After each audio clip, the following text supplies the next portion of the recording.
ကျွန်တော်ဆိုတဲ့လေတစ်စင်းကလော့တက်ပြောင်းနေခဲ့တာတစ်နှစ်ခွဲကျော်နေပြီပေါ့နော်။ဘာလို့ဆိုလိုတာလဲဆိုတော့ကျွန်တော်ထိုင်းရောက်တာတစ်နှစ်ခွဲကျော်ခဲ့ပြီ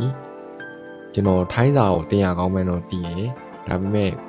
ဘယ်ရက်မှဘာလုပ်မယ်။တစ်လားနေဘာဖြစ်မယ်။နှစ်လားနေဘာဖြစ်မလဲ။ဒီ frame တွေတခြားမချခဲ့တဲ့ဟာဖြစ်တဲ့အတွက်လုံးနေတယ်။ဒါပေမဲ့ဖြစ်ဖြစ်မြောင်မတက်ဘူးပေါ့နော်။ဗီဒီယိုရိုက်တဲ့ဟာမှလည်းဒီတိုင်းပဲပေါ့နော်။ကျွန်တော်ဗီဒီယိုစရိုက်ဖို့အတွက်ဟန်ရေးပြင်တာ2016လောက်ခေတ်ကဟန်ရေးပြင်တယ်2020မှာစပြီးတော့နည်းနည်းပပရဖြစ်တယ်ပေါ့နော်ပြီးတော့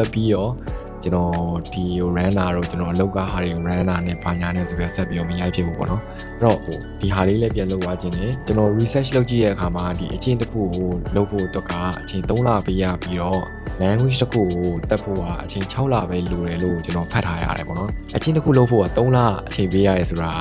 ဟုတ်မဟုတ်ကျွန်တော်တို့အဝင်ကွန်ကြဖြစ်မဖြစ်တော့ကျွန်တော်မသိပေမဲ့ language တစ်ခုကို6လပဲလိုတယ်ဆိုတဲ့ဟာကျွန်တော်မျက်မြင်သက်သေတွေအရကျွန်တော်လက်ခံထားတယ်ပေါ့နော်။ဘာဖြစ်လို့လဲဆိုတော့ကျွန်တော်တရုတ်ပြည်ကိုကျောင်းသွားတက်တုန်းကဂျပန်ပိုးတစ်ယောက်ရှိရယ်။သူဆိုရင်အသက်60ကျော်နေပြီ။အဲ့ဒီအချိန်ညမှာတရုတ်စာလာတင်တာပေါ့နော်။ဘာမှမတက်ဘူး။မနက်ပိုင်းဆိုရင်ကျောင်းတက်တယ်ညနေပိုင်းဆိုရင်ဒီသတိုးဆိုင်ကတရုတ်တွေနဲ့စကားပြောတယ်စူးစမ်းပြီးတော့ပြောရင်းနဲ့နောက်6လနေတော့တော်တော်လေးတရုတ်စကားကိုမုံမထွတ်ထွတ်ပြောတဲ့ဟာလေးကိုကျွန်တော်တွေးကြရတယ်ပေါ့နော်။ကျွန်တော်အသက်18နှစ်တုန်းက inspire ဖြစ်ခဲ့တဲ့လူတစ်ယောက်ဆိုရင်လေ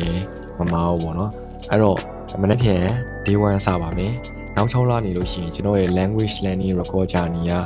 ဘယ်ထိရောက်မလဲဆိုတာဟာကိုစက်ကြည့်ရင်းနဲ့နေ့ပြန် day 1မှာပြန်တွေ့ပါမယ်